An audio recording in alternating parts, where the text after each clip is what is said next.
Every afternoon, Thomas the Tank Engine puffs along his branch line with Annie and Clarabelle. First, they pass the water mill. Next, they come to a big farm.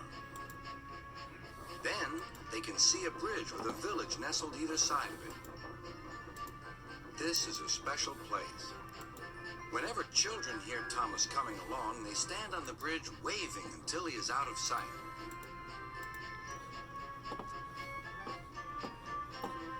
One day, Thomas was running late. He had stopped at the signal before the bridge to talk to some new children. Percy the Green Engine was waiting too. "Hurry up, Thomas," called Percy when the signal dropped. "If you're late, Sir Topham Hatt may get a new engine to replace you." He would never do that, thought Thomas, but he was worried. Next day, Thomas hurried along the line. Just ahead was the goods yard. There, on the platform, was an inspector waving a red flag. Next, Thomas saw some children. They were waving too. Something must be wrong, thought Thomas. This station is for goods, not passengers. Waving a red flag.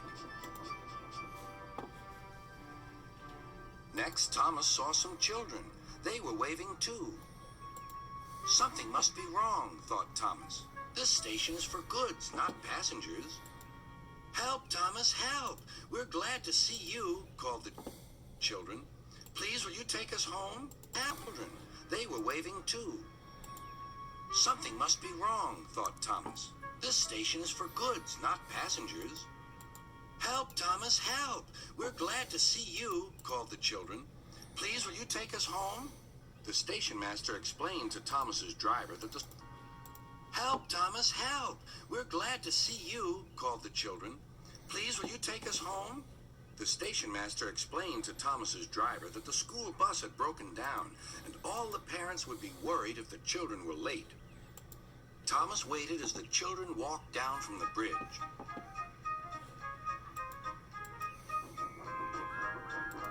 Then he took the children to... "Help, Thomas, help! We're glad to see you," called the children. "Please, will you take us home?" The stationmaster explained to Thomas's driver that the school bus had broken down, and all the parents would be worried if the children were late. Thomas waited as the children walked down from the bridge.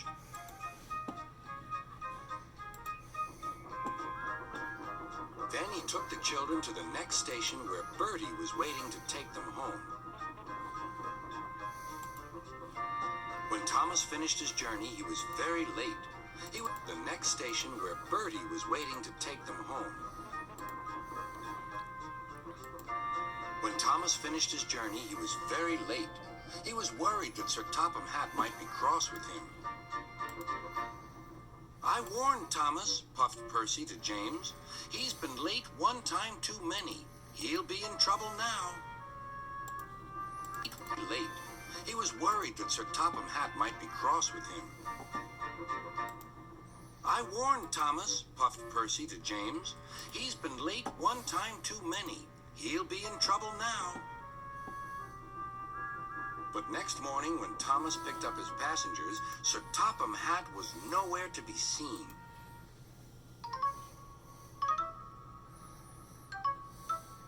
"Thank goodness," sighed Thomas.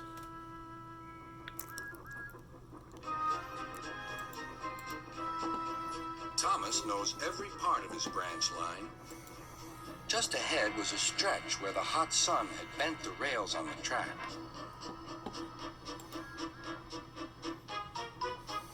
"Careful, Thomas," called his driver, but it was too late.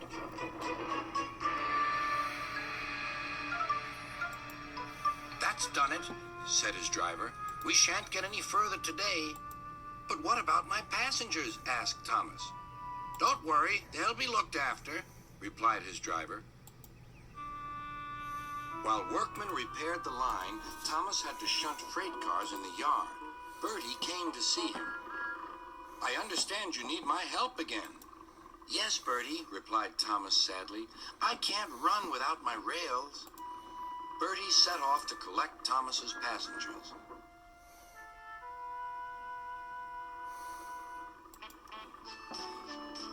Hello, Bertie, they said. We're glad you're here. Bertie drove along the road that runs by the railway. He stopped at each station along the line. Sometimes he stopped between stations to let people off closer to their homes. Thomas felt miserable. I've lost my passengers to Bertie. They'll like him better than me. Sir Topham had arrived. Your branch line is repaired. I'm going to change your timetable so that you and Bertie can work together more. When Thomas reached the station, there to his relief were all his passengers. Bertie is a good bus, but we missed our train rides with you, they said. Later, Thomas spoke to Bertie. Thank you for looking after my passengers. That's all right, Thomas. I'd like to make new friends, but I'm glad to share them with you. You're a good friend indeed, replied Thomas, and always